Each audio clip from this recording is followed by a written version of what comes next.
Welcome back, everybody. This is episode 4 of the Podriplegics podcast. Thank you for listening. Thank you for subscribing. Thank you for leaving your comments. Thank you for all the stuff and all the listens that you've gave us for our first 3 episodes. We're going to keep this rolling, try to get as many of these done as we can.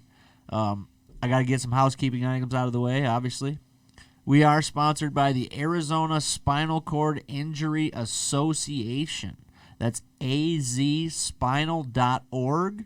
You can call them at 602-507-4209. That's if you have any questions, or also that they provide, you guys provide services. Yeah, we got resources, activities. We got all kinds of stuff going on. We just had our conference this last Friday. We're going to talk about that in a minute for sure. You can find this podcast on YouTube. You can find this podcast on Spotify, on iTunes. Wherever you find this podcast, just do us a favor. Please hit subscribe. It helps us out so much, so that way we can continue to provide you with information and an entertaining podcast if you find us entertaining.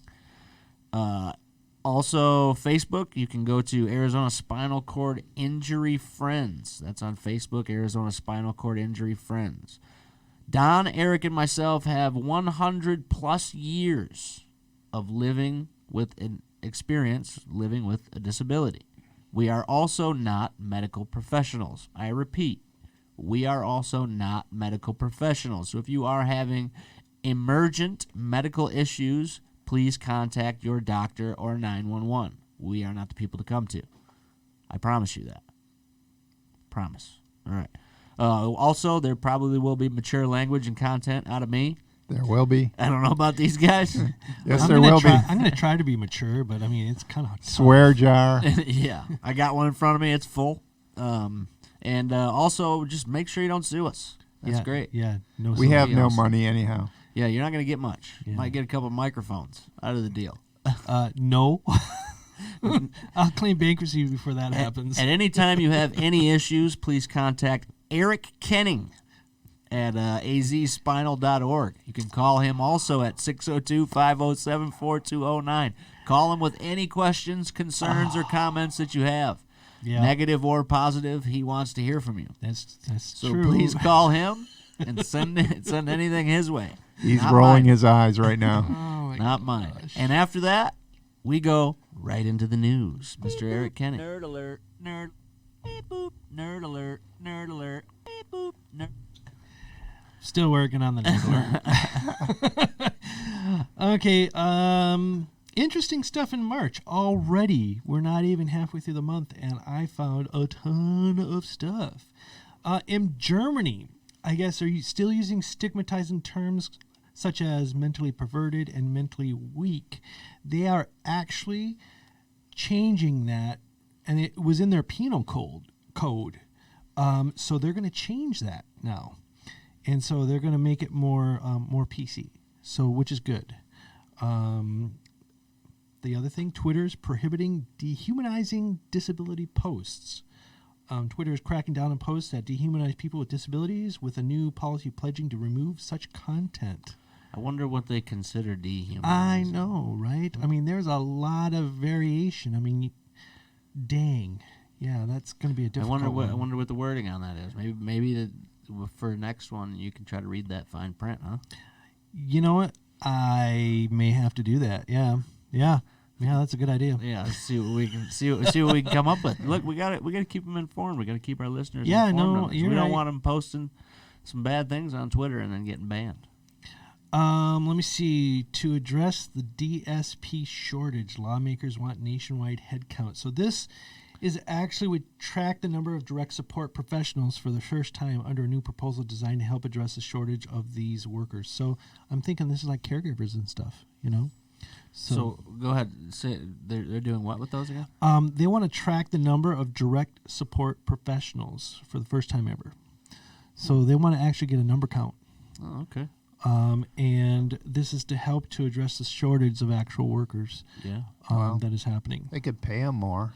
Well, it's yeah, tough. I mean, that's a tough thing. You can't. You can't make a living being a caregiver. You can't. I mean, look, it's difficult both ways. I mean, as a business owner, I actually work. I own a business in this field, so it's tough to have margins and then also pay a living wage, because when you get reimbursement from either the state or from insurance companies, they only reimburse you a certain amount of money. So you can't pay them more than they reimburse you, right? I mean, that's just, it doesn't work that way. So in order for that to change, that has to be a legislative issue. Yeah, I think you're addressing the exact issue there too, because it doesn't fall on you. It falls on what they consider an hourly wage for a caregiver. Absolutely. So yeah, and then when you're dealing with state insurance too, they usually half it. Right. So that doesn't help. Well, I mean, I don't deal with the state, so I don't know exactly how much they pay. So I mean, I can imagine it's even lower because I deal with private insurances. Usually, they treat it like auto glass. You know, you got the national rate, and then the insurance company says, "I'm only going to pay this much," and that's what the state does. So. Well, you look at a lot of people that have split shifts. They just need somebody in the morning and in the evening. Yeah. I mean, who's going to work that? Right. It's difficult for $12 an hour. You know. Not very many, and that's one of the most difficult parts of being a business owner in this field is finding quality people that are willing to go for a few hours, right? Because that's very difficult to do, especially at 12 to 14. I mean, maxing at $15 an hour, right? I mean, it's just difficult. Can you remind me, what's the name of your business? Roll On Rehab Incorporated. Okay. That's rollonrehab.com. All right. Well, you should check that out, people, because he's got some good stuff going on. And but I think this is a huge issue, especially for people who really need care, right? I mean, and even the fact that they split that up on people too. I mean, the government shouldn't be allowed, in my opinion, this is all, again, my opinion, the government shouldn't be allowed to say that you only need 2 or 3 hours a day of care. That should not be anywhere in the government's realm of what they do. That should be a doctor. You should be consulting your doctor. You should be talking to them and figuring out exactly what it is your needs are, so that way you can be taken care of. I mean, I know a lot of people that have that, like state only gives them 2 hours or in the morning. Right. I mean, well, what if you got to go to the bathroom at night? Well, the state has a vested interest in giving you the least amount of hours they can because they're going to be paying for it, right? Right. So they will come in and try to lowball you all day long. And so really, I mean, I tell people, I mean, not to lie about what you need, but think about on your very worst day. That's you know, if you're feeling bad, how long is it going to take? How long do you need to get dressed? You know, what kind of hours do you need to do your laundry? And, I mean, otherwise they're just going to cut until you're down to nothing. Find a good doctor. Because doctors can help you out with that too. I mean, if you get a script from, you know, a good doctor that says that you need 8 to 10 hours a day of care, I mean, a lot of insurance companies can't argue with that. And if they do, then there's legal ways to go through that. What determines whether you get nurses, STNAs, caregivers with no credentials? Like, how does that work into it? State law here determines some of that, right? So, as far as bowel care goes, right, in the state, the law determines that if you need digital stimulation, it needs to be done by a licensed professional, which is an RN, right? I mean, so for some of us, we're not always on a regular schedule. So for some of us, you know, RNs are something that are needed maybe more than once a day, right? I mean, you may need them full time. You may not. I mean, depending on whether or not you have PICC lines or you have vents, I mean, ventilators, all those kind of things come into play. So if you are a newly injured person, I would strongly suggest you talk to somebody who has been injured for a while, somebody like Don, who is actually like an early intervention coordinator. Find somebody like that can direct you down the right path, so that way you don't set a precedent with your insurance company, because once you set that precedent, it's very difficult to get more, right? I mean, it's easy to get less. Well, I mean, we're all trained to be as independent as possible. So if they're doing an interview with us or trying to figure out how many hours we deserve, I mean, we're all telling them, yeah, I can do that, because we want to sound independent. Meanwhile, they're just cutting. So, yeah. Don't do it. Yeah, don't do it, right? Look, I mean, you said. I've told many people this, and I will tell them all the time. The more you get, the better off your life is going to be, because you can always, you know, not have somebody there, right? I mean, you can always say, hey, I can you do have this. Choices. Yeah. You give yourself opportunities and choices to live a different life maybe than you would if you were stuck in your bed for 8 hours a day because you didn't have anybody to help you get up and out of it. So, you know. I actually know someone that's stuck in bed. Actually, yeah, that's tragic. I've actually known people that have been in their house for 20 years, never left. You know, It's insanity. I mean, some of the stuff I'm hearing at the association is amazing. You know, but it's like either they didn't have the care that they needed to get out, or the support, or really sometimes they were scared to leave their own home. You know? And that's an issue. You know, I mean, I'll be honest in the fact that I struggle with those kind of issues sometimes too. Like, Yeah. you know, I mean, on days in which, you know, my bowel care goes wrong, or you know, my bladder care is going bad. You know, I have anxieties about leaving the house. Oh yeah. You know, or Yeah, me how too. far am I going away? Right. I mean, how far away from the house am I going? Is there going to be a bathroom that I can access? The or bathroom do I have a is like- shower chair to do that, right? Or a chair to you know. So, it's definitely a legitimate concern and a legitimate worry, but it's something that you can manage and you can work through. Yeah, that bathroom care, bathrooms for me are huge too. You Yeah. know, and I'm not using a catheter, but boy, when I need that bathroom, I need the bathroom. You know, I mean, it's just there's no negotiating that one. Right, and imagine being somewhere in a public area where there's large crowds of people. Oh, yeah. right? There's only one bathroom. Yeah. Right. There's only one stall that you can probably use. Right. Yeah, and you know how big the lines get. Oh, Good goodness gracious. Lord. You know, I mean, I was just dealing with that over this week. You know. I Oh mean, yeah, you should share some of that. Well, last week I was in Las Vegas from Wednesday till Sunday, doing what I do for my other work, which is media stuff for the UFC and MMA, mixed martial arts. If anybody doesn't know what that is, that's fighting, professional fighting. You know, cage fighting, if some people call it. So I was out there, and you deal with that issue all the time, right? I mean, we're talking about the bathroom thing right now. You know, you go into the arena, and you can only use certain bathrooms because you're credentialed as media, so you can't go to the general population area, right? You're stuck in certain areas, and you go to that one bathroom, and there's a line of 25, 30 people, and there's only one stall you can use. And I'm telling you, nobody uses that stall to urinate. Nope. Everybody uses that stall for the other one, and it takes forever, right? And so you're constantly waiting, you're waiting. And then you have the issue, too, of, with me, the caregiver, the person that I brought with me, was a female. Yeah. So now you have a men's bathroom, right? And you have a female, and it's all men. So they don't necessarily feel comfortable. You know, the caregiver may not feel comfortable going in with you, right? Because it's just, I mean, we've all been in men's bathrooms. Right. Most guys, I mean, they're standing, you know, too far away from that urinal. You know what I mean? It ain't pretty. And no, so Nope. there's a lot of issues that go in with that, and if there's not a family bathroom or something of the sort, right? What are you gonna do? Right.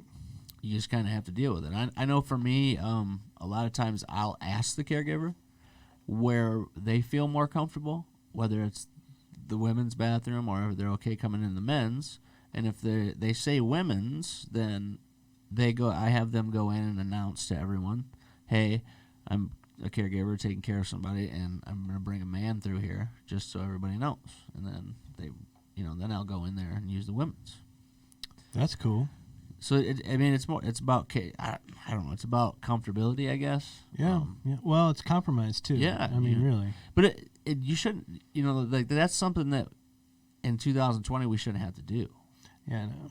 right? But again, legislation just does nothing for us. Well, I have one more piece of news, which Get after it. is absolutely, I can't believe I'm mentioning this in March 2020. So the FDA finally bans devices used to shock those with developmental disabilities. Now, when I read that, I was like, are we still doing this stuff? You mean like Like electroshock therapy. Oh.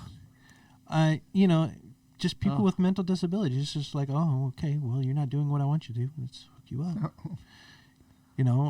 I mean, That's god awful. That's some pretty awful stuff that they're finally getting around to getting rid of. I mean, let me read so federal officials are banning devices used to administer electric shocks on people with developmental disabilities, citing an unreasonable and substantial risk of illness or injury. Wow. I mean, the only thing that I know, or that I, in my profession, have seen that electroshock therapy can help with is severe depression. And that's just to kind of jumpstart your system to get you going again. Because depression takes you down to this low point. And those people are able to give consent. Exactly. You know, why the heck they would be doing this to these individuals, you know, unless it was specifically for that. I mean, I'm not a professional in this arena, you know, so I don't know for a fact, but it just seems ridiculous, you know, and to be honest, you know, some of the stuff I found out with developmental disabilities, you know, it wasn't too long ago where they put them in, you know, arenas such as sanctuaries, sanitariums, that's what it's called, sanitariums, and basically they are all naked and filthy and barely eating healthy enough to survive, and people just left them there, you know, and that wasn't that long ago. It wasn't. You know, so Yeah, who was it that broke the big story? Was it Geraldo Rivera?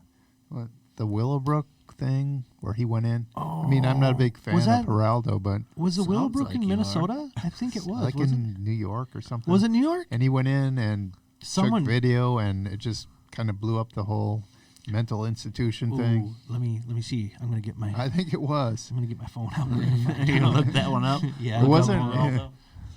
I think it was Geraldo, and you know, it really changed things because people saw the horrific conditions these people were in, and it just kind of changed public sentiment on the whole issue. I feel Was that, that- way about like homes, you know, like the homes that they have people in now. What are they called? I'm spacing. Long-term. Long-term care facilities, right? I mean, sometimes they'll have one nurse for 15, 20 patients, right? I mean, how are you supposed to go about your daily living if you only get that little time with a professional? They euphemistically call them skilled nursing facilities. Now, I mean, for one thing, there's not really skilled nursing going on there. There's some nursing, but I mean, it's a lot of neglect too. Yeah. And there's certainly not any rehab going on in these places. No. So It's very difficult, even with hospital stays. I mean, I think we touched on this a couple times before, but even with hospital stays, it's difficult. You know what I mean? Right. Unless you have full attention from somebody like that's skilled care when you need that, right? I mean, if you don't need that, so be it. But when you need skilled care, if you don't have full attention, it's difficult, very difficult to get the things done you need done, such as a bowel program or catheter changes or all those kind of things, and still be able to go out and live a quality of life, right? I mean, your quality of life goes way down. Way down. It can be deadly. I mean, if stuff gets missed, it can cost somebody their life. So Right. We talked about pressure sores a couple episodes ago. I mean, those are highly prominent in those places. By the way, people that listened to that pressure sore episode that I got feedback from, they loved it. They said I learned things I didn't even know. You know, and these are people that were not in wheelchairs but knew someone that was, and they're like, wow, that was good information. So they, you know, whereas we may not be professionals, we still provided some good information that I think people were able to take home, and that's our hope. You know, we're just sharing our experiences here. I agree. What do we got? We got some stories to tell. You want me to start? yeah, well, I believe you started Yeah. it off with a broken down wheelchair or something Yeah. So like that. when I was in Vegas this week, I was there for work, and I was actually forced to miss a full day of work because I was on the strip, the Las Vegas Strip, and my back caster wheel almost fell off and then locked up on me. So I was stuck right there. I mean, my chair would still go, but it was dragging the wheel. Are you talking about the chair you're in right now? Yeah. The power, Yeah, the Permobil power chair? Yep, Permobil power chair. The back caster wheel locked up completely, and it was sideways, locked up sideways. Oh, wow. Were you stuck anywhere inconvenient? Yeah, I was on the sidewalk and on the strip. Oh, I was dang. heading to like the Park MGM where I had to go for work from my hotel to the Park MGM, and I got stuck right there, and I had to ask just because the person that was with me couldn't figure out how to or wasn't strong enough to pick the thing up or try to move the wheel or anything of the sort. So I had to ask a couple people as they were going by, and a couple drunk idiots decided they were going to help. And one guy goes, I got it. He bends down, grabs the back frame, and he goes, all right, I'm gonna lift it up. One of you guys move it. And I tried to tell the guy he wasn't gonna be able to do this, but whatever. He wanted to do it, and he tried to do it anyways. He bends down all the way like he's gonna do a squat, and tries to pick it up, just and it just doesn't budge. Right? Throws his back out. It's like he blew an O-ring on the whole thing, right? He was just like that. He goes, oh my God. He goes, that thing's heavy. I was like, man, I told you it was heavy from the beginning. So what we end up having to do is I had to have two guys stand behind me, and one guy pushed the chair to the side to where it was kind of tipped a little bit, and then those two guys took turns kicking the wheel. Okay. That hard must as have they been the could. sight. Kicking Actually your ass. kicking the wheel as you're Just rolling down the kicking. road. No, I wasn't rolling because I couldn't move anywhere. But they were kicking the wheel. They were just kicking it, kicking because I was like, look, it's Did you get pictures? stuck. No, we weren't thinking about pictures. I wish we would have. To be 'Cause honest with you, I wish I would have got video of it. Yeah, That because would've video been would have great. been just great. But Even so audio. Yeah. they started kicking it and kicking it and kicking it, and finally it loosened up enough to where I could wheel back to my hotel. Wow. But then I was stuck in the situation of, look, my chair's busted, right? So, like, what do I do? And this was on a Friday. Oh, dang. And it happened on a Friday at about 2:30, almost 3 o'clock. Oh, that's the worst time for it to happen. So I'm going through everything on my phone that I can, every rehab company, everything, trying to get a hold of somebody here and there. Couldn't get a hold of anybody. The one people I did get a hold of, they put me on hold, and then hung up on me. I called them back, put me on hold again, and it hung up on me. I left a few messages and never heard back from anybody. What we ended up having to do is get tools from the actual maintenance guy from the hotel, and we had to loosen it up and tighten it up and try to figure out how we could get it just tight enough to where I could at least finish the work that I came to do, but I could only go like under 2. I had to go under 2 miles an hour in my chair the rest of the time. Wow. What was wrong? Was it a Well, the back bearing? the bearings is locked up. okay? So they're actually still haven't even fixed it yet. So I'm still waiting for the parts to come in here. But it's just one of those things, right? You would never have to think of unless you're actually in this situation, right? And it happens all the time. I know you guys have stories about this too. Oh, hell yeah. Yeah, we do. What do you? I know you got something for us, Don. Well, I've been thinking about all the stories over the years and near-death experiences and all the traumas, but I'll just start out with the reason I moved to Arizona, and I'm from Wisconsin. I was going to college in central Wisconsin at UW-Stevens Point, which is smack dab in the middle of the state, cold as hell all the time. And it was the end of the semester, and I was in my old school power chair. And back then they had the wet cell batteries. They were basically liquid.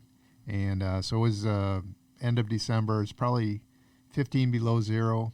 And I went to take a final exam, and it was the last one of the semester. And there was nobody around. I got to the building, and the door was locked. And I looked around, nobody in sight. And so I'm like, well, I'll go to the other side of the building. And my batteries were actually freezing up.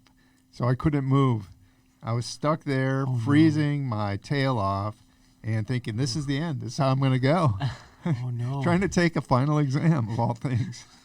And at that moment, the light bulb went on in my head. I'm like, if I survive this, I'm getting the hell out of here. I'm moving somewhere warm and accessible.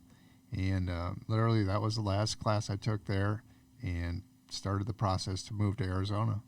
So, I mean, Yeah, nothing like a life in so death. what happened was somebody inside happened to walk by and see me kind of pounding on the door and let me in. And I survived, obviously, but I mean that. It had to have been rough to try. Now imagine trying to take that final exam. I know, yeah. Yeah. Right? I know. Where's You your just mind went at that through point? a Yeah. world of emotions. Yeah.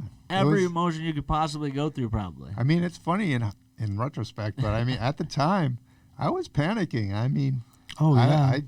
I really thought that might be the end for me. Yeah. No, people die. People Yeah. die like that. I was out there for, I don't know, 20 minutes maybe. Yeah, and you know Below zero. that's a kind of a good segue to talk a little bit about, as quads, right? We can't regulate our temperature very well, Yeah. right? I Absolutely. mean, once we get cold, it's very difficult to warm. It takes a long time to warm back up, and your Yeah. body doesn't want to do it, and you start getting. I get spasms, really Yeah. bad spasms, Well, I think it was 70 here today, and I have a sweater on. right? Me too. And yeah, you have Okay. a couple layers on. All right, now I run a little hotter than you guys, okay? So I'm like blown away that you guys are wearing sweaters. I know. I mean, Yeah. but it's true. You could have died. You very easily could have died.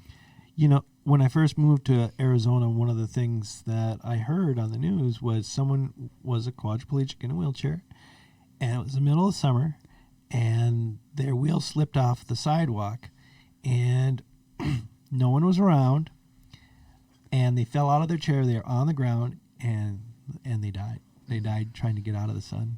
Wow. Yeah, But it was wouldn't take horrible. long out here. No, it really wouldn't. I mean, I was in Tucson, and I was driving, and at the time I was coming back from a gym that I was at, and I was by myself. I was driving by myself, and it was about 104, 105 outside. It was in the summer, and as I was driving, the air conditioner on my car went out and started blowing heat. Oh, no. It started blowing heat, Yeah, that's horrible. right? Yeah. And I'm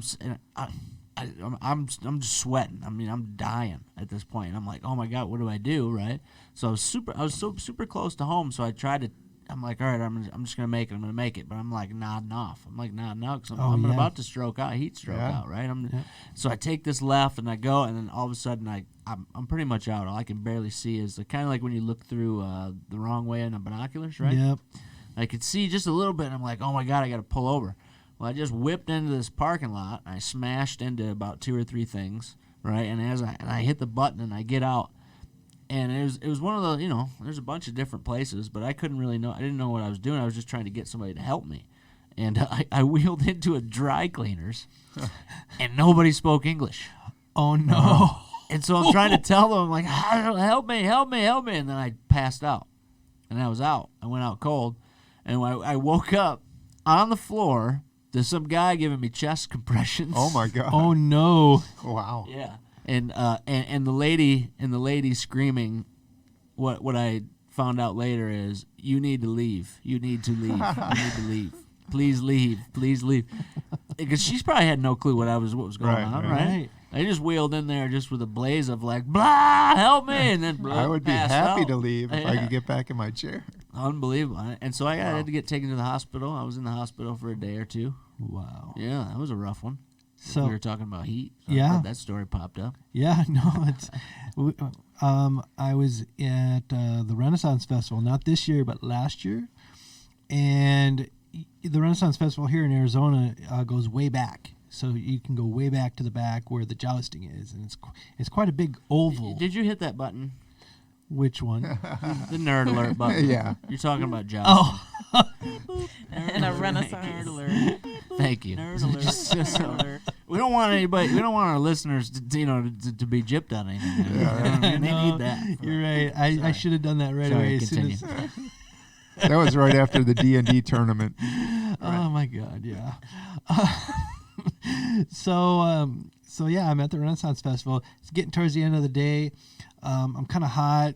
I'm like, hey, I'm asking my wife, hey, can we go? I'm getting a little hot here. It's towards the end of the day. I need to need to get back home and regulate a little bit, you know. And she's like, yeah, fine, let's go, you know. At that very moment, I'm in the furthest away, and I got a flat tire. I had to wheel on that flat tire I mean, it was tough. I was exhausted by the time I got back. I can imagine pushing that thing in a Yeah, flat tire would be and the thing is, brutal. it had rained that day, so the ground was a little soft, and it was brutal. It was brutal. You made it. I did. I'm here. I made it. And I got my tire fixed, but I had to wheel on a flat tire for a little bit, and then I had to go to a bike shop the next day and go get it fixed. What about medically? You were okay after that? Yeah, medically. Doing that? What I do is I wear one of those chamois cloths, and I put it around my neck Oh, nice. because I overheat. I don't sweat very well. Not as a loincloth. That's all I was wearing. Yeah. It's a Tarzan here. I did forget to tell you in that story that I told. I had taken my shirt off too, by the way. Okay. Somehow, I don't know how. Wow. So that adds to the fact that I wheeled in there with no shirt on. Yeah, I can see where they would say, "Get out of here, crazy." Vamonos. Yeah. Wow. No, they So- were Asians. Oh, okay. They were Sorry. Asians. Asian Americans. So, best fall out of your chair story. Is that your goodness. best? You No, got it. I Okay. got fantastic All ones right. more than that. Bring it Go on. ahead. Oh yeah, let's do Go this. ahead. I just told one. You go ahead. Well, so I remember I was going to ASU. I had a full-size van, and it was right before Christmas. I was going to fly home, see my family in Wisconsin, and so I was going to do a little Christmas shopping. So I parked my van. I had the radio cranked because that's what I do. I had the heat blasting, and I looked down, and my shoe was untied, so I was like, oh, I'll bend down and fix that. Well, when I bent down, my leg spasmed, my foot came off the footrest, and I fell out of my chair. Car running, radio blasting, heat on, in a parking lot. And I'm laying there. Yeah, I know. It's funny now, right? Did you have a cell phone? No, this was pre-cell phone time. No. Yeah, this was probably 89, 90, somewhere in there. Oh, how did you get out of And, that? Well, I laid there for quite a while, yelling and screaming and stuff. And, I mean, I messed up my face, rug burns all over my body. Oh, no. And finally, I kind of calmed down. And what I did is I looked in the windshield for reflection. So when I could see somebody coming by in the reflection, I knew that's when I could use my energy to call. And it happened, just the timing was perfect. I saw somebody walking by just as there was a pause on the radio, and I yelled as loud as I could. And thank God they heard me and opened the door and finally saw that I was in need. Yeah. So, I mean, I thought for sure I was either a goner or I was going to be laying there. I would have, That's two goner moments. yeah, I mean, I was very shaken up after that. Is it? Yeah, so from that moment on, he's laughing at me. It's amazing. Look, because I got him too, man. I feel it. Well, I mean, after that, I wore my seatbelt constantly. I have not taken it off, except when I'm around water now. But Sometimes I really think it's amazing that we're really here. I mean, seriously, Absolutely. people. I mean, the things that we've had to go through just to survive. That was just- falling out of your chair stories don't really help. It don't really hurt you too much. You can get back in, right? So I do have one that. Let's get it. This is my I want one that's very embarrassing. Come on. Okay, God, I'll give you my most embarrassing one. So back in the day when I was in college up in Duluth, Minnesota, I would go to the Granny's Sports Bar, and basically they had this huge, this huge like tent carousel thingy that would come down with lights and laser shows and all that and smoke and then the dancing would start, but no one would start dancing right away. And I would like, man, this is my best time. I don't have to worry about hitting people in the legs. I can just go out there and pop and lock and do my break dancing thing. And Pop and lock. well, I was doing. Can I get a little? So- can I get Little pop and visual lock? here? Can we get a pop and lock? Where's it at? Oh, yeah, okay. wow. Okay, all right. Those are some moves. Hey now. Yeah. Hey Doing now. some wheelies. So I was doing wheelies galore, and I was doing a 360, and I'm tied in. I tie my feet in, I tie my waist in, I make sure that my body doesn't move. Well, needless to say, someone had spilt a little bit of a drink on the floor, Uh-oh. Absolutely. and so when I went to pop back, You my You wheel locked. my wheel didn't, and I fell back and hit my head. Now, it would You have popped and forgot the lock? Yeah, and so at this point, I'm the only guy on the floor, and no one else. Yeah, All eyes are on you. all eyes are on me. Like Absolutely. there's this guy in the chair laying on the Absolutely. ground, and I'm just like doing this. I'm putting my hand up, like, for the love of God, someone please help me. That's fantastic. You know what's God, that's that's funny. hilarious. I have one like that. This one probably isn't my best one, but I got one close to that, and I'll stay on target here with you with the dance floor thing. I was at one of those multi-level clubs, like bars. Oh, and, yes. So like there was access. I was, I'd had a couple adult beverages. Let's not lie about that. But I went onto the dance floor on one side, and I was having a good time, dancing and all that stuff like that. But then, I saw some of my buddies at the other side of the bar, the other side of the dance floor. So I go back and I go around and I get over there and I'm talking. We have a couple more drinks or whatever, and I'm like, I'm hitting back to the dance floor. So instead of going around, I figured I could just come right back over here, right? I mean, the dance floor I thought was connect. Oh, I see this coming. No. So Staring. as I'm going, right, I'm No. coming. A bouncer jumps right, and he starts waving his hands. So for me, I'm hammered at the time. I think he's waving me in, right? I'm like, yeah, buddy, I'm coming. Don't worry, bro. Here it comes, right? Don't worry. And then I'm going full bore on my chair as fast as I can, and all of a sudden I see his eyes just go boom, right? And then I hit the stairs. Oh, no. So my chair just stops, right? Me, I didn't stop. I flew out of the chair onto the bouncer. I hit the bouncer, right? Bouncer falls over. I smack my head on the dance floor, so I'm bleeding. I'm bleeding all inside of my head, right? And I'm on top of this bouncer, and he's just cussing me out. What are you doing? What are you doing? And I was like, bro, I don't know. I thought you were waving me in, bro.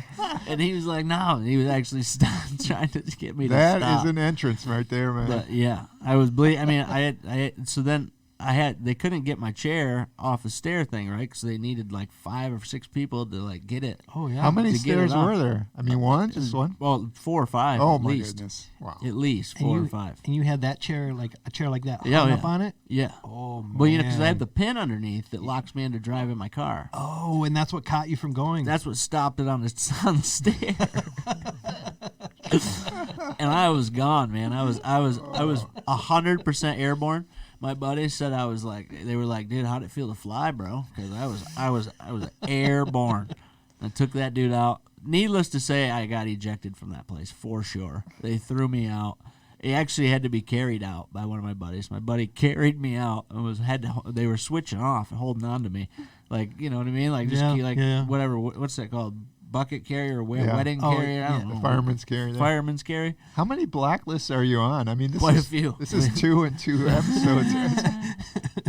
Quite a I'm few. noticing a pattern here. Maybe I should say, how many bars are you allowed in? That's probably That's better. That's like 3 bars Yeah. in Phoenix. But yeah, I took that dude out. He was not happy, wow. man. He was not wow. happy about it. But what are you gonna do, right? Well, the bouncer did his job. You win some, you lose some. I lost that one. He bounced. That's what he did. You win the story contest. Yeah, that's pretty. I do have a story when I was skiing. So I was doing mono skiing. So it's basically a ski, and then you have a shock absorber with a frame, and you sit on it. And I'm sitting maybe a couple feet off the ground, and I got riggers on the sides, and so it was a snowstorm, and I don't know if I was actually supposed to be there or not. Usually, I would rent from a place called Courage Center, and Courage Center, you can come out on certain nights, but they had canceled, and I'm like, well, it's snowing. Why would you cancel? This is the best time to go skiing. Mm-hmm. So this is up on Spirit Mountain. So my buddies and I are like, hey, let's do this. I got you back.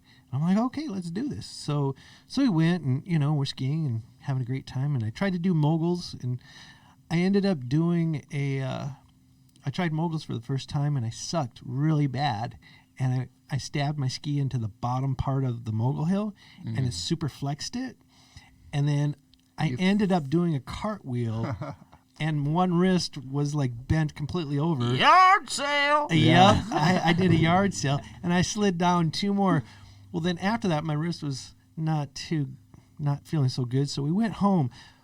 But not too many weeks later, I tried to go to the moguls again, and my ski caught an edge. Now, anyone that skis knows that if you catch an edge, it's You're bad. gone, yeah, you're gone. And I was on a Rosinal ski. It was a 210, and so that sucker would book.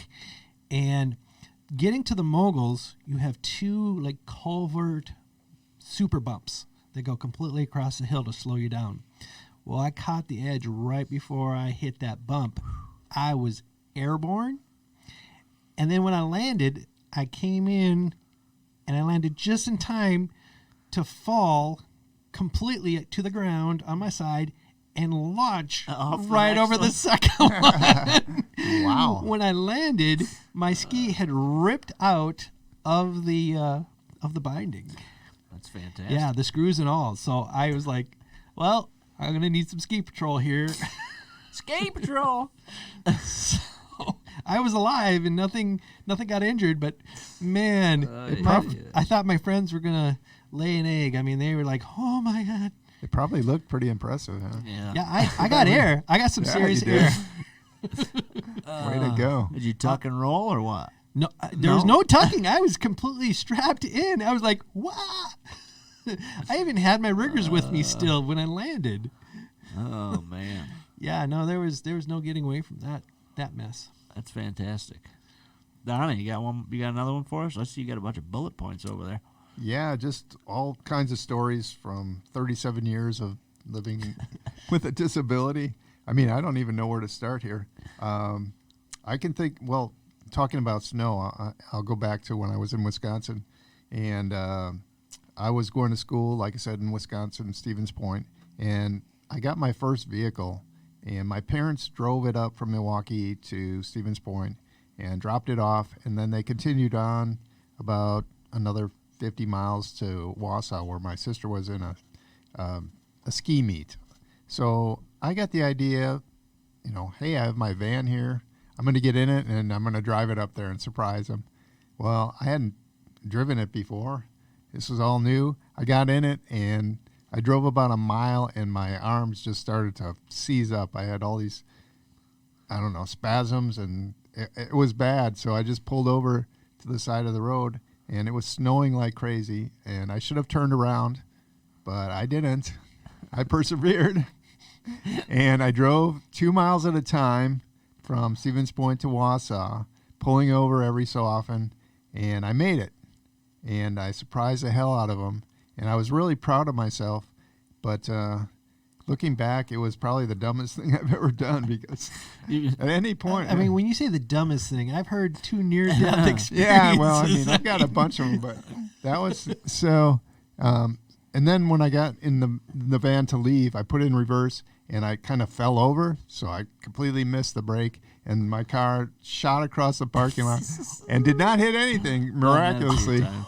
And I feel your pain on that one. Yeah, right? A few times. And so that was my first driving experience, but, I made it work. I was pretty proud of myself, and I've been 3 vehicles later. I have not had an accident, so knock on wood. Oh, good for you. Simulated table wood here.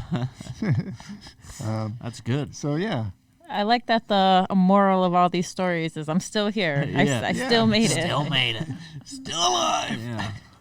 I got one more exit the chair story. I mean, I have multiple of these. I think some of my friends are going to be angry that I didn't tell some of them. I'm only going to get to 2 of them. So. Well, we'll get around to more later. Yeah. I mean, Yeah, There's just plenty. keep listening. At some point, you'll hear your story that you were involved in. But I was in L.A. On me and my buddy. I won't say his name just because I don't know why. I don't know why I shouldn't say his name, but I'm just not going to. Me and my Can buddy we call were him Bob? no. Yeah, go ahead. I don't care. Call him whatever you want. We were out visiting my brother. My brother lived in L.A. at the time, and so we were like, oh, let's go out and see, hit the town and see what's going on, So we were out having a good time, and and we were leaving a bar, and we were both leaving. There was a couple ladies with us, and so we're wheeling down. I'm wheeling down the sidewalk, and I'm kind of like I'm going fast, and then I'll turn around and go backwards for a little while as I'm talking to them, just kind of showing off, being a dickhead. You know what I mean? Not you. Right? Yeah. Hard to Go believe. figure. And as we're going, I'm talking to this girl, and I'm like, yeah, I don't even remember what I was saying, but right in the middle of it, there was you're supposed to go past a curb. There was no curb cut. So I'm sitting there talking to her, blah, blah, and all of a sudden just, wah, right? My chair, the thing on the bottom again. So it always catches me. No, I was going forward at the time, which is worse. I wish I would have been going backwards. Yeah. But I was going I was whizzing past. So I was going about 7 miles an hour in my chair. And all of a sudden, just whop, it just catches because there's no curb cut. I mean, we're talking about, probably about 1.5 feet right there. And I go zoosh. I fly out of my chair into the middle of the street, right? Face first into the concrete, right? Knock myself completely out, right? Whole side of my face above my eye ripped open. My buddy tells me, these two girls go, oh shit, he's dead. And so they take off running. They leave. And my buddy's stuck there going, oh man, like what do I do? So he goes over to me and I'm unconscious. So he says, all right. So Did I you called grab your wallet? No. Oh, okay, never mind. So he calls the ambulance, okay? And so the ambulance comes and picks me up, but the ambulance can't take the wheelchair. So he's stuck driving this wheelchair to the hospital. Oh, wow. So he had to ride the chair all the way for like miles. For miles and miles, he had to ride the chair. And he said, he was like, bro, I got a little taste of your life there, because he's like, so many times. He said one time when he was wheeling it, he got out of the chair because somebody wouldn't move. Like people wouldn't move. They were just saying shit, dumb shit, and he wouldn't move. So he stopped the chair and then stood up. And this guy's about 6'3", about 240. It's a miracle. And the people were like, "Whoa, oh my God, what?" But yeah, that one was bad. I ended up with about 27 stitches above my eye on that one. So you don't believe in seatbelts, apparently? I was just going to say, no. For some to this reason, day, I don't know. No, Yeah. nothing. Okay, I just don't. I gotta feel free, bro. Sometimes I like to fly. it served you so well. Sometimes I like to fly. The only time I take mine off, and I mentioned earlier, is when I'm around water, and because if my chair goes in the lake or if I goes in the pool, the last thing I want to be is strapped to this anchor. I agree. There's multiple times where I think that if I would have been strapped in, I would have been injured more. Wow.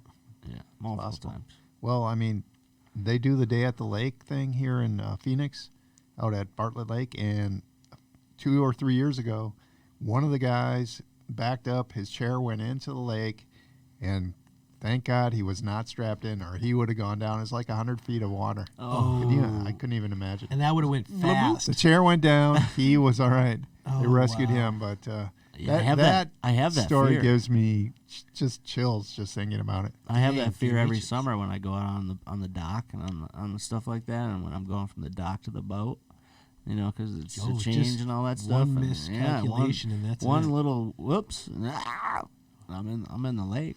Yeah, so that's part of the reason I don't wear a seatbelt, and also because I don't know, I don't like the way they look. I'm vain.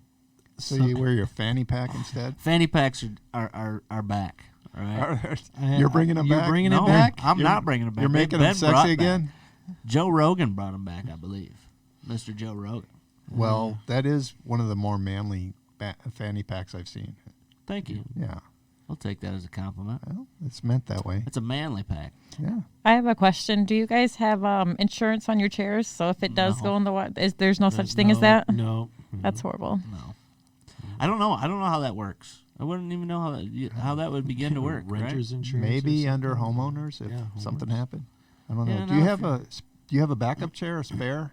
I did. I currently do not now. I gave it away. I gave it to somebody else who needed it more than I did. Give it away now? Yeah. I Red Hot Chili Peppers that chair. You were I guess so. Yeah. So, but still, but most of the times when I need a backup chair, it's not when the backup chair's there. Yeah, you're right. You know what I mean? Right. Like, I'm not gonna travel with 2 Like, power chairs. You were in Vegas and Yeah. needed it, and it wasn't there. Right. Yeah.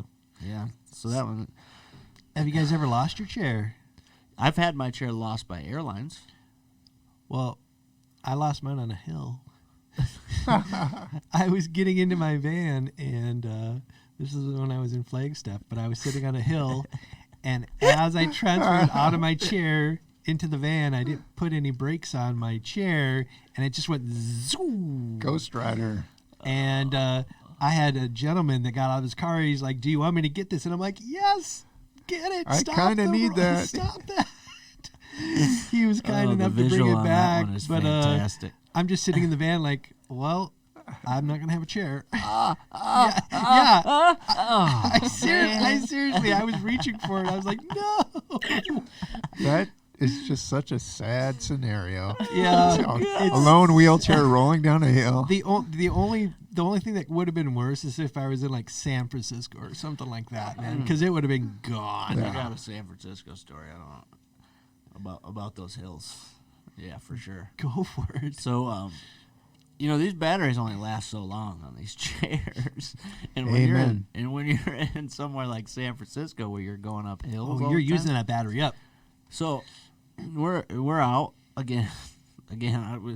You notice all these have one thing in common. We're out at night, right? Is this the kicked out of bar? No, I didn't get kicked out of a bar this time. This one's better. So we're going. We go out and we're just sightseeing and all stuff like that. And I wasn't even paying attention to the power bars on my chair, right? And then I looked down and I was like, oh no, man! I only got like 2 bars of power left, and we were a long ways from home. So I was like, all right, we got to turn around, bro. We got to go now. So I'm with my buddy, and so we get, we're going, trying to get as far as we can, and the chair just dies, right? And so I'm like, oh, God, what are we going to do? What are we going to do? So he starts pushing me. We put it in neutral. He starts pushing me a little bit, and he just gets winded, exhausted super those fast. things are heavy to push. So a bright idea came to my mind was, hey, there's a bum over there. There's a homeless person. Sorry, I didn't mean to say bum. So there's a homeless person over there. Grab him. I was like, grab him. My buddy's like, why, dude? Tell me why first. I was like, just grab him. So he grabs the homeless person. I was like, hey, man, I'll give you $10 to push me all the way back. He goes, how far are you staying? And I was like, oh, I'm just right down the street, a couple blocks, easy. This poor guy pushed me and we had to go up those hills. He did not. He pushed me all the way back, right? Because I told him I was going to give him $20 if he did it. And Oh, I thought you said 10. Yeah, did you say It 10 wasn't or 20? You said 10. Because I'm like, for 10, holy cow. yeah. 10 or 20, one of the two. Could have been either. I would have said Okay. 100, We have to call man. and fact check that with my buddy on that one. I can't remember. At the point, I probably had a few alcoholic or adult beverages. So he pushes me, and he keeps pushing me, and he gets me all the way back. And then I go in my wallet, and I don't have any money. Oh. Oh, no. Oh, no. He probably doesn't take credit cards. No, he I'm doesn't. guessing. Nobody, and my buddy didn't have any cash either. So I had to look. I had to look at this poor homeless guy and be like, "Sorry, bro." Can I get your address? I'll mail it to you. I was like, "Are you gonna be in the same spot tomorrow?" Oh, no. Tell me you made it up to him somehow. There was no way to. I don't know how to make man. it up to him. You didn't, like, buy him a room for the night? Or No, he didn't want. He didn't want any of that action. food? It was like 3 a.m. Oh, If that guy is listening to our podcast right now, what do you want to say to send him? Send me your address. I will mail you quadruple that, if not 10 times that, because you deserve it, my friend, for sure.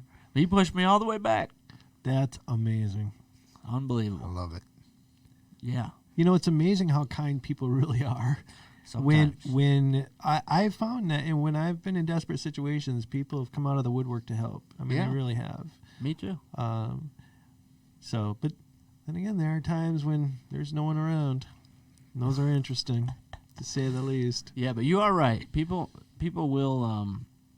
will go out of their way sometimes. And I've had people help me too, for sure. Yeah. Good for them. Good for that guy. I thank you to that guy and many others, and many others that have helped me throughout my 20 or 18 or 20 years of being an idiot. Yeah. I've had so many flat tires. I'm used to it now. I really am. I'm like, Well, when's it gonna On your- happen? It's gonna happen. On your car or your chair? My chair. Okay. Yeah, like here in Arizona, the spurs, they're like huge, ginormous tacks. I mean, they get in the wheel and they, you know, go to my friend's flat tire, go to wherever flat tire, you know, and I just anywhere that's not tar, but then even tar, you're gonna run over glass and all this stuff, you know. It's not uncommon to get a flat tire anymore. I just kind of take it in stride. I got a couple tubes at home, you know. I'm just used to it. I had a pump in my car for a while, so yeah. You should. That's a good idea to keep. But if you got, if it's got a hole in it, the pump doesn't matter. Yeah, the pump's not going to matter at that point. I'm like, I started thinking about it. I'm like, yeah, there's nothing I'm going to do other than frustrate myself at that point. So I got the hard insert tires. I did that because I there's another I have good those story too. for you. Yeah, that's pretty that? based smart. on this. You want to hear this one? That's another one. Okay. Do we got time for one more? Uh, I'm sure Don's got one more too. So I'll yeah, get this. Let's do a couple more. So I'm in Boston, going to visit with my cousin. We're going to visit his friend at Harvard, and we're staying over there. And I'm going to make this story short, but anyways, me and the guy that we were staying with, I didn't know the guy beforehand. It was my cousin's friend, right? We didn't get along. We didn't like each other for some reason. I don't know. He was a dick. Maybe I was a dick. Who knows? But we didn't get along, right? So we started kind of playing little pranks on each other, you know, me and that guy. Well, this guy decided a funny prank would be to put thumbtacks right underneath the rug by the door, right? What? So I'm going through and I hit him, and my whole Kaboom. chair sits completely What? sideways. And there's nowhere to, again, when your chair's broke somewhere, you can't. I mean, how do you get it fixed, right? You got to try to call somebody. Nobody's answering. So we're like, all right, man. Well, we got to go because I can't wheel on it with a power chair. You just can't do it. I mean, it wraps up in there and it's not good. So I had to ride home the whole way in the car with completely sideways, like tilted over from Boston all the way back to Michigan. Completely sitting sideways. Oh, no. Because he put thumbtacks on it. Did that guy feel a little remorse? Me and that guy to this day are mortal enemies. If I ever see that guy again, there's You got something lined up there's for gonna him be special? there's gonna be a domestic disturbance, if you call it that, or a disturbance of some sort for sure. Wow. My cousin definitely knows what I'm talking about. Good time, shout out Good Time Charlie, by the way, because he that was unbelievable though. Yeah, I had that one really made me angry. Oh, I would be a little angry too. But you got to watch yourself sometimes when you get in prank wars. You know what I mean? I mean, you're vulnerable. What'd you do to vulnerable. him to make him go to those measures? That's what I want to know. Well, it wasn't really me more than it was my cousin and me. Oh, you're gonna take your cousin with? Okay. Well, I see how this is. we emptied my urine bag in his shampoo bottle. Oh, my. So when he went to go put the shampoo on, it was piss. Literally. Okay, now this is rounding out a little more. I'm having a little better So understanding. you can see how this builds up, right? I mean, it started small, you know, like we were Oh, hiding. that's not small. Hiding remotes, like we were hiding remotes and doing weird That little escalated. things, and it escalated very quickly, very Oh my quickly. goodness. Oh, wow. My cousin got ringworm out of the deal. Again, shout out Good Time Charlie on that. I'm sorry if I put too much information out there on you. Yeah, TMI. You know, prank wars. When I was in college, we had prank wars, and man, we had some good prank wars actually. But they would ambush people, and you know, in Minnesota, there's a lot of snow and it gets cold, so big storm, bunch of guys in a dorm, nothing to do. Who were gonna prank? Man, I got picked out of my wheelchair. I got pantsed and thrown in a snowbank, and then they stole my chair and put it up in the plumbing in the Nice. bathroom. So I couldn't even get to my crutches or my wheelchair. So I'm like, what? Fantastic. So Wow. I had a buddy take me out of bed I was laying in bed and it was early in the morning and we had been out all night and I was like trying to get him to get me up.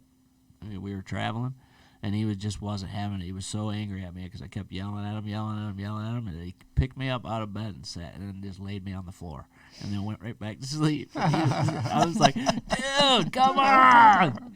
So I had to lay on the floor for a couple hours probably, I think it was. Yeah. That was a good one. I have a few college prank stories. I'll keep them short.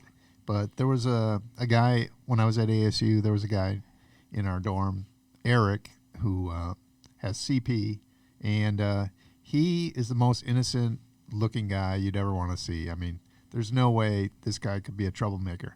But looks can be deceiving. He loved to play pranks on people. So he would, like, lean a full garbage can full of water against the door, and when you open your door, it's just spilled all over. So to get back at him, some of my friends would do things to him, like he was in a power chair. They would disengage his power chair, push him in the elevator, and hit all the buttons. Oh, nice. So he would get facing the corner. He would go. So that was, and then my favorite one is I don't remember what he did, but he just pissed everybody off, and so they disengaged his chair again and pushed him out. One of the rare times it was raining in Phoenix, and they pushed him out in the rain and just set him there. And some football players happened to be walking by, and they just saw some guys push a guy in a wheelchair out in the rain and leave him, not knowing that he totally deserved it. I mean, he probably deserved worse. Did he turn the tables? They came running in. They were going to beat the crap out of my friends that did this. And luckily, they talked their way out of it somehow. But Eric leads a charmed life. He's still around here, and I love the guy. But man, there's a million Eric stories I could tell. There's some good ones. Yeah, I'm telling you, those were some good stories. That's good. What do we got? What's our time at? Well, we're going to questions. Is it Nina time? Yeah, I think it is. You got something? You got it? Yep. It's Nina time. All right, guys. So instead of questions, we're going to do kind of a general, how do you feel? What are you going to do about this whole coronavirus scare? One guy specifically asked about decreased coughing and, having issues with that. What are your guys' plans to make it through this pandemic now? It's officially been escalated. I heard cocaine and tequila works. Oh, yeah. Is that doctor's orders. Is that no? There was a big rumor on the I'm internet up for tequila. going around about. It's a good question because we are in the compromised category. We are. Those of us with quadriplegia have diminished lung capacity. It is a concern. While we were sitting here, in fact, recording this, on my phone popped up NBA is suspending the rest of the season, and they also said Tom Hanks is confirmed with coronavirus. So, I mean, this is serious stuff. Yeah, I watched the Champions League soccer game today, and the PSG team, they played a whole Champions League soccer game where there were 90,000 seats in there. Yeah. It was completely empty, not a single person in there. Really? They played the whole game, yeah. Not a single soccer? Yeah. That's unheard of. They locked it down.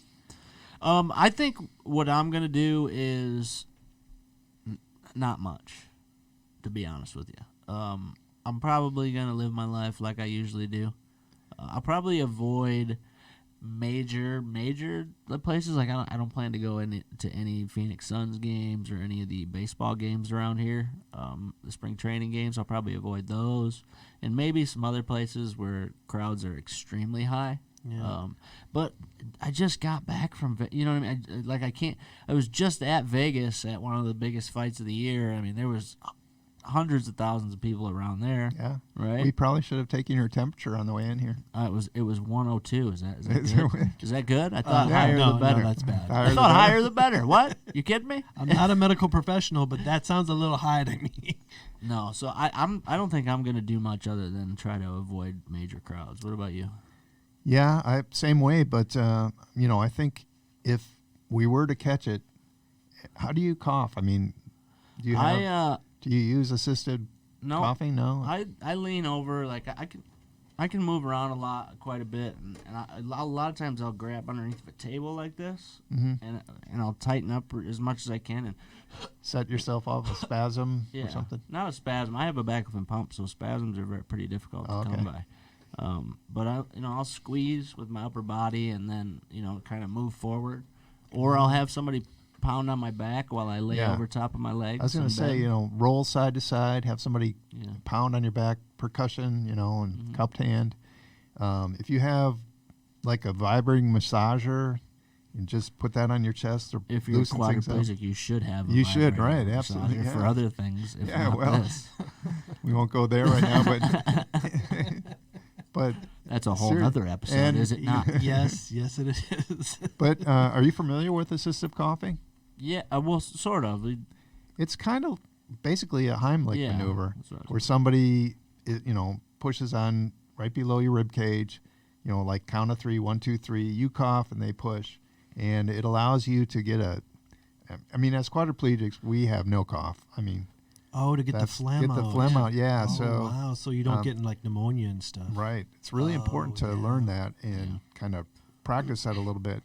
That makes sense. And I've had times in which I've had phlegm and you get it halfway up and then it gets caught and you almost feel like you can't breathe and you're choking. Yeah, like you're choking on stuff. So that's bad too. That assisted just gives you that extra diaphragmatic push, that extra little to get that up when it's halfway there. Yeah. Right.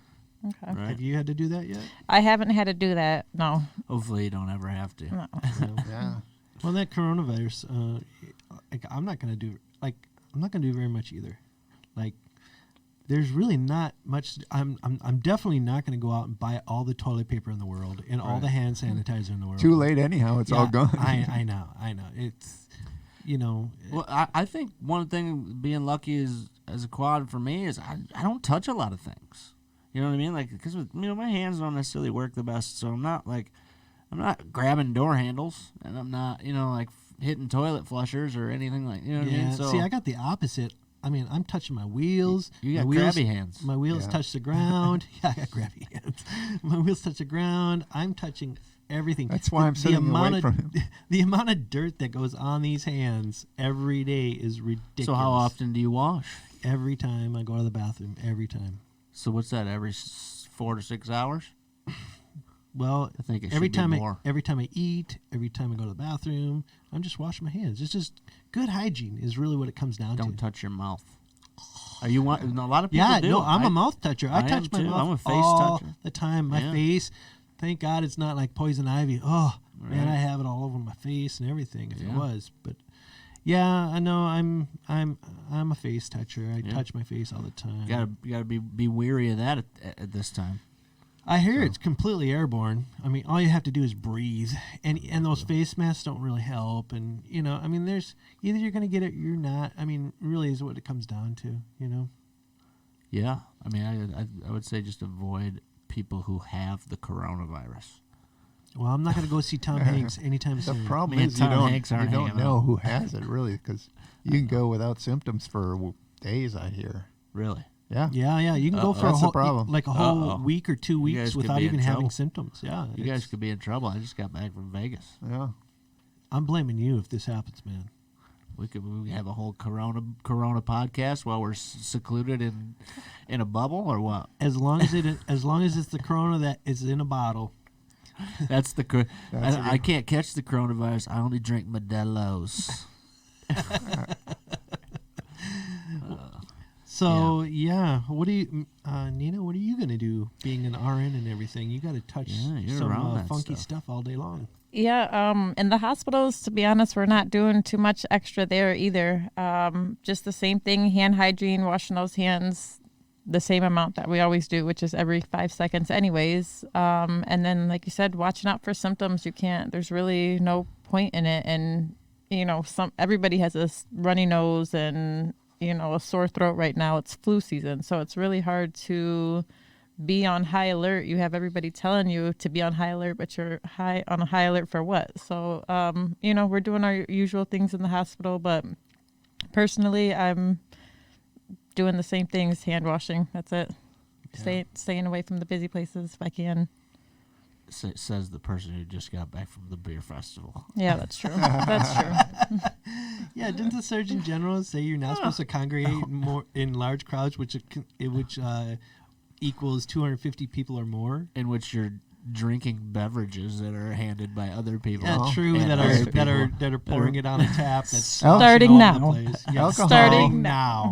It's Okay. an antiseptic, right? Oh, yeah, Alcohol kills kill the germs. Does beer kill the germs? I mean, I would I assume, thought it would I would assume ferment. Yes. beer would not. In my opinion, it It does. does. That's my Motor oil. medical opinion. All right, what's the we got another one? All right. Do you guys want to talk a little bit about what are proper terms? What's accepted? What's not accepted? Oh, what down this burns is your right up bottom? your alley. Well, yeah, I mean, I thought we should at least address I offend you language. about 7 times an Yeah. episode, do I not? Yeah, just by looking at me. It is an offensive look, isn't it? Yeah.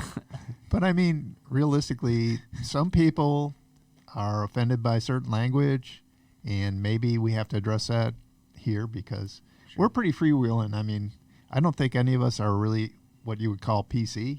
I don't know about you, but I think I'm probably the closest out of all of us. yeah. To PC? Politically correct. Yeah, that's not something I would use to describe you. Yeah. But so where I work, I work at the Center for Independent Living, and there's a big push toward people first language. Are you aware of that? Yes. Okay. So instead of saying you're quadriplegic, you would say you're a person with quadriplegia. Or somebody's not a blind person, they're a person with a visual impairment or something. Yeah. The person comes before the disability. So the person who's a cripple, got it. Yes. you nailed it. Exactly. I tell you, I've even heard my dad call me a cripple. So it's like, like for me, it's not a big deal. Well, that's the thing. I mean, some of those terms are really like members only terms, right? Right. You know, we can call each other whatever we want. Grips. Crips, gimps, whatever. Well, Wearing okay, now nothing but gimps. I don't want to be called a gimp. I don't, well, Why not, Eric? yeah. Explain that to me. It's a sexual slave term. I'm a social worker. I'm supposed to know this stuff. Oh, as a social worker, you understand bondage, do you? Well, I mean, He watched Pulp Fiction. He knows. yeah, anyone who watches Pulp Fiction knows bring out the gimp. So, They also know Zeb. Zeb. See, you guys Yeah. didn't watch it enough, I saw it, guess. yeah. No, was Zeb the second guy? No, he didn't. Yeah, never mind. Never mind. Never So, mind. what do you guys think about language? I mean, What are you asking? What do I prefer to be called? yeah. I mean, are you ever offended by anything? Very No. little. Right. Yeah. It would have to be something of a very personal nature that only somebody knew about me that other people would never know.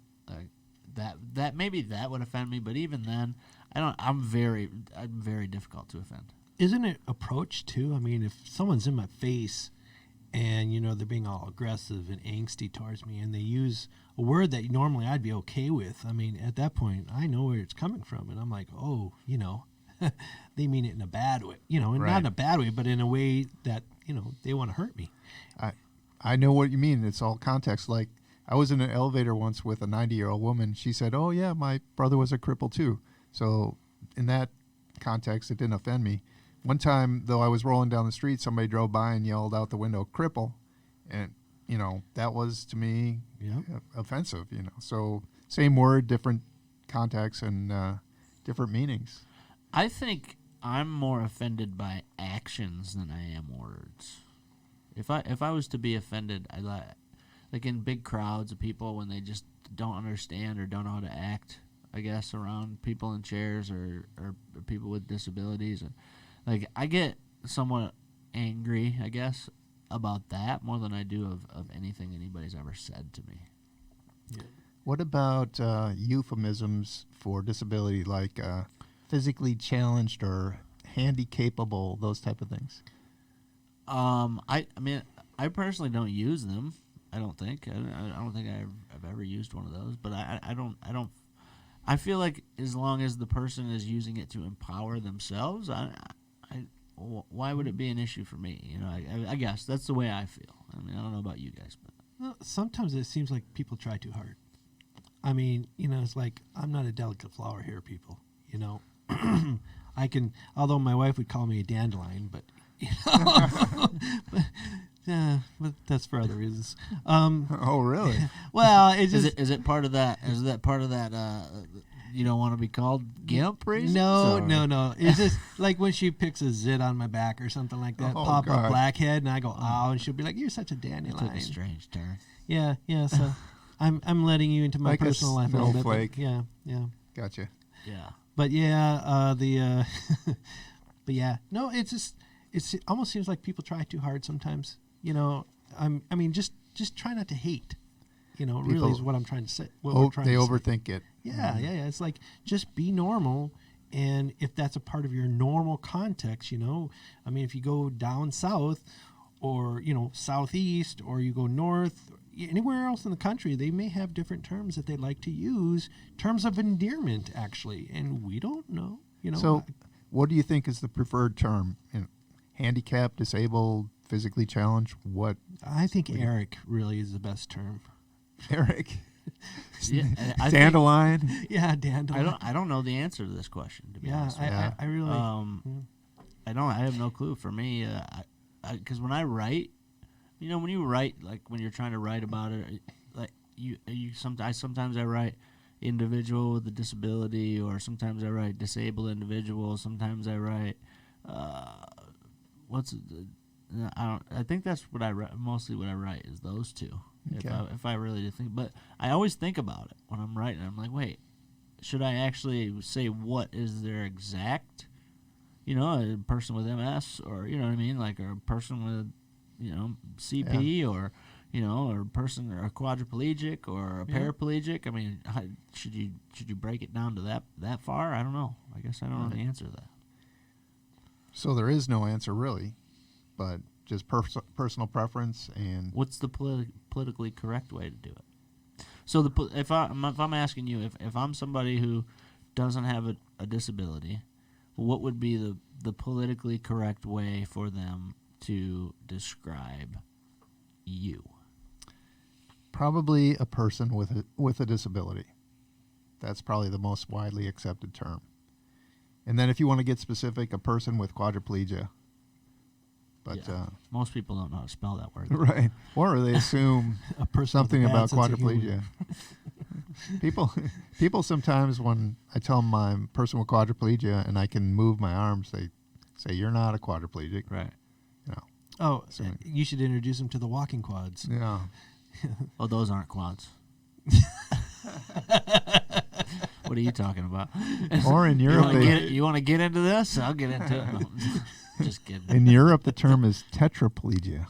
Tetraplegia. Yeah. That Yeah. sounds cool, Yeah. actually. Tetra. I like Yeah. that one. Yeah. Like it. Tetraplegia. You know, I think if anything bothers me the most, it's when you go places and everybody just tells you like, "Oh, you're such an inspiration just for being somewhere."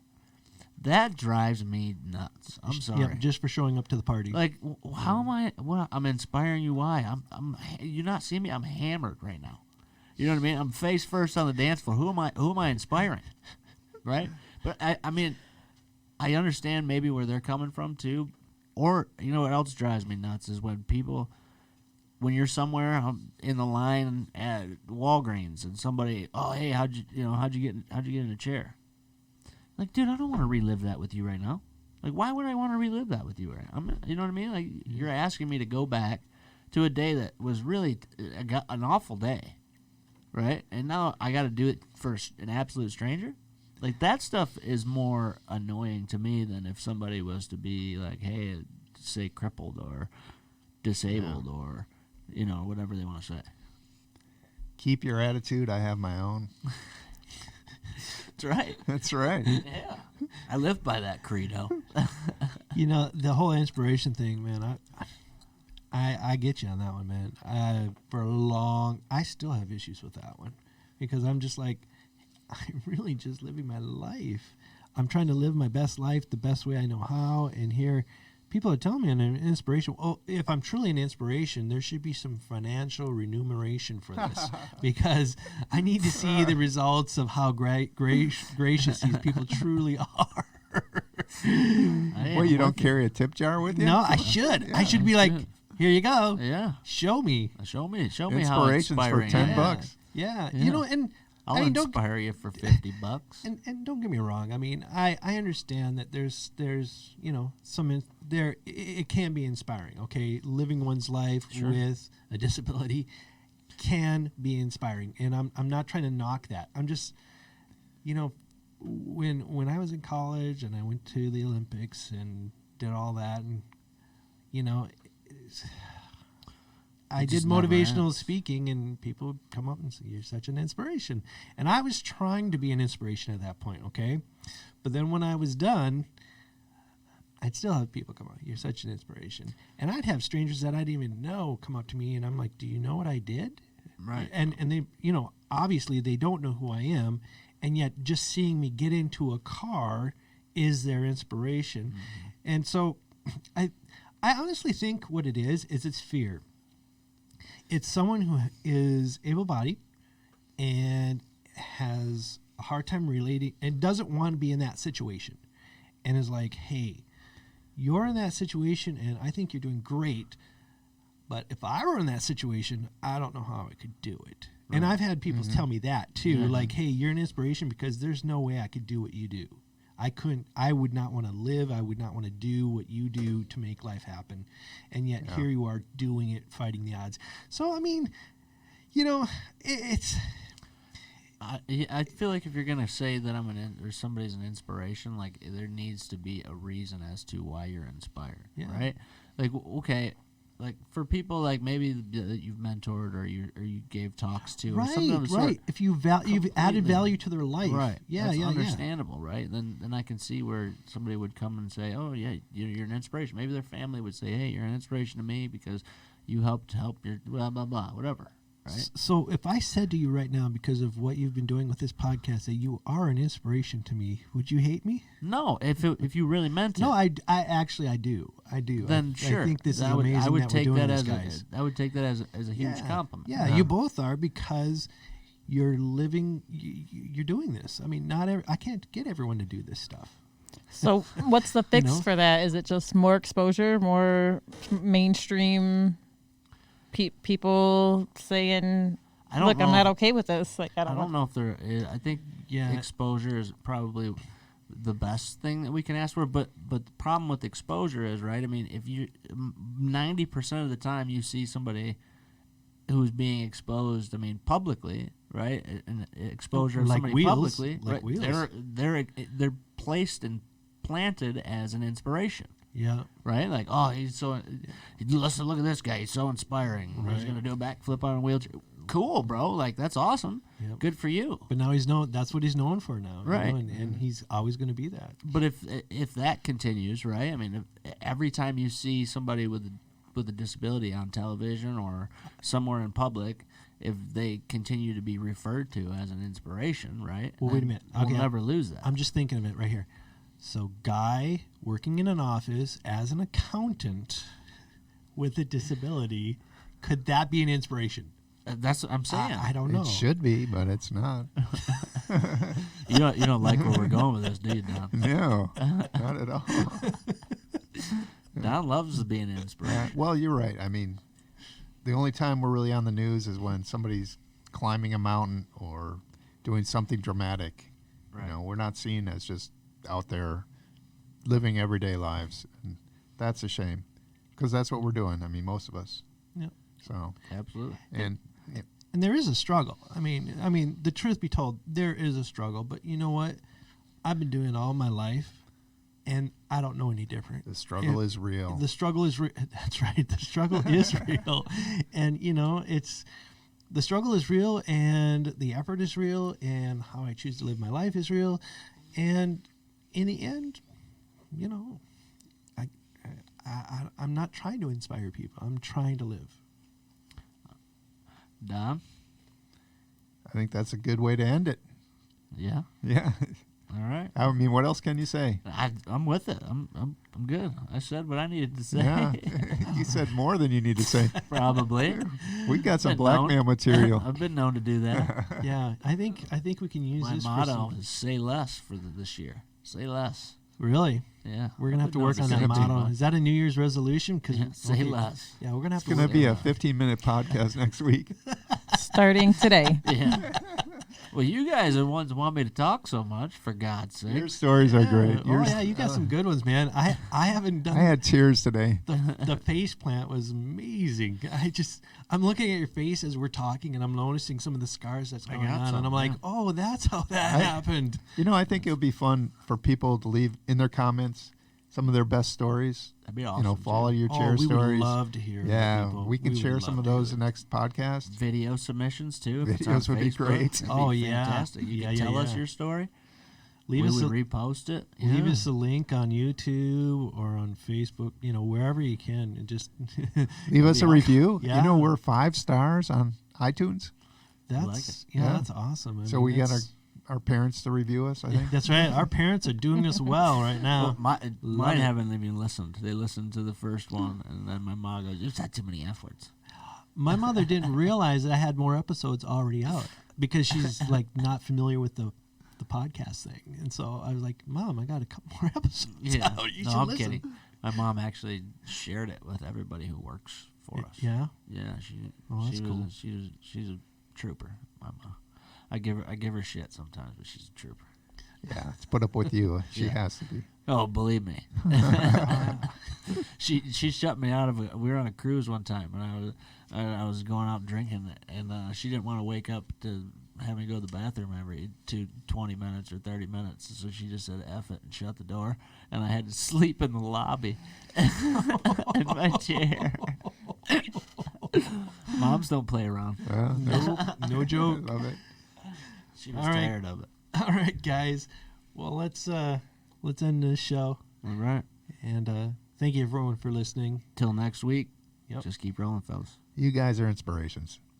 Thanks. Were you talking to the audience or us? Yeah. Good night, guys. Peace.